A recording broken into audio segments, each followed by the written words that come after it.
Cinema താരം സുരാജ് വെഞ്ഞാറമൂടിനെ ഭീഷണിപ്പെടുത്തി പണം തട്ടാൻ ശ്രമിച്ച 4-അംഗ സംഘം അറസ്റ്റിൽ. മമ്മൂട്ടിയുടെ നിർദ്ദേശപ്രകാരം നടത്തിയ രഹസ്യ നീക്കത്തിലൂടെ തട്ടിപ്പു സംഘത്തെ സിനിമാ സ്റ്റൈലിലാണ് പിടികൂടിയത്. ഇതിന്റെ ദൃശ്യങ്ങൾ മനോരമ ന്യൂസിനും ലഭിച്ചു.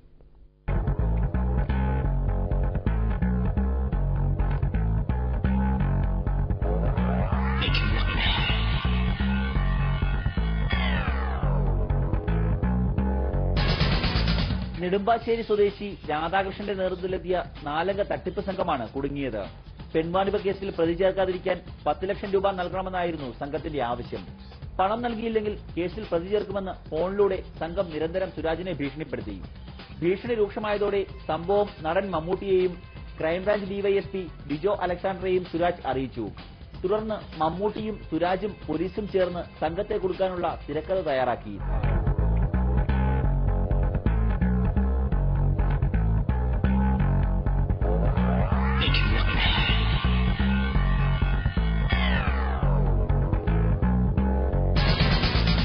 പണം നൽകാമെന്ന് പറഞ്ഞ് തട്ടിപ്പ് സംഘത്തെ കാവാലത്ത് ചിത്രീകരിക്കുന്ന വെനീസിന്റെ വ്യാപാരി എന്ന സിനിമയുടെ സെറ്റിലെത്തിച്ചു. സെറ്റിന് സമീപത്തായി മഫ്തിയിൽ പോലീസിനെ നിയോഗിച്ചു. സംസാരിച്ചുറപ്പിച്ചതിന്റെ അടിസ്ഥാനത്തിൽ 1 ലക്ഷം രൂപ പണവും നൽകി. പണവുമായി സംഘം രക്ഷപ്പെടാൻ ശ്രമിക്കുന്നതിനിടെ മഫ്തിയിൽ നിന്ന പോലീസുകാർ തട്ടിപ്പ് വീരന്മാരെ കസ്റ്റഡിയിലെടുത്തു.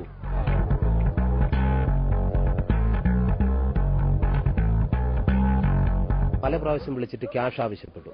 ഇല്ലെങ്കിൽ നിങ്ങളെ ഇതിൽ ഉൾപ്പെടുത്തുമെന്ന് പറഞ്ഞു. ഈ കേസിൽ നിങ്ങൾ ഉൾപ്പെടുത്തുമെന്ന് മാനസികമായിട്ട് ഒരുപാട് എന്നെ പീഡിപ്പിച്ചപ്പോൾ ഞാൻ നമ്മുടെ ലൊക്കേഷനിൽ വെച്ച് തന്നെ മമ്മൂക്കായിട്ട് ഡിസ്കസ് ചെയ്തു. അപ്പോൾ മമ്മൂക്ക പറഞ്ഞു സുരാജ് നേരെ ഇതിന്റെ ബന്ധപ്പെട്ട ഉദ്യോഗസ്ഥരെ അറിയിക്കാൻ പറഞ്ഞു. അങ്ങനെ ഞാൻ പിന്നെ ഈ പറവൂർ പീഡനം കേസ് അന്വേഷിക്കുന്ന നമ്മുടെ ഡിവൈഎസ്പി ബിജോ അലക്സാണ്ടർ സാറിനെ വിവരം അറിയിച്ചു. സാർ പറഞ്ഞ രീതിയിലാണ് പിന്നെ ഫോളോ ചെയ്തത്. ആൾക്ക് ആദ്യം കുറെ എമൗണ്ടാണ് ചോദിച്ചത്, പിന്നീട് 1 ലക്ഷം രൂപയായി.